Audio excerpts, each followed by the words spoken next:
1 મિનિટનો કુકિંગ મંત્ર. જ્યારે પણ આપણે પૂરી બનાવતા હોય, એટલે કે શ્રીખંડ પૂરીનું જમણ કરીએ કે આપણે રસપૂરીનું જમણ કરીએ, તો ગુજરાતી ઘરોમાં પૂરી તો અવારનવાર બનતી જ હોય છે. તો આ પૂરી ઘણી વખત તેલ બહુ વધારે પ્રમાણમાં પી જાય છે, અથવા તો ઘણીવાર એવું થાય છે કે ફૂલતી જ નથી હોતી. તો આવું ન થાય એના માટે શું કરવું જોઈએ? તો એના માટે 2 થી 3 વાતનું ધ્યાન રાખવાનું છે કે જ્યારે તમે કણક તૈયાર કરો ત્યારે એ કણક છે એ થોડી ટાઈટ હોવી જોઈએ અને એની અંદર મોણનું પ્રમાણ એકદમ પ્રમાણસર હોવું જોઈએ.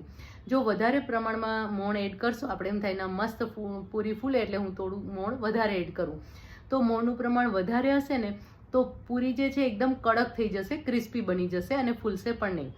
અને જ્યારે મોણનું પ્રમાણ ઓછું હશે અને જે કણક જે છે એ થોડી ઢીલી તૈયાર થઈ હશે, તો કેવું થશે કે પૂરી ફૂલશે તો ખરી, પણ એની સાથે બહુ જ વધારે પ્રમાણમાં તેલ પીશે.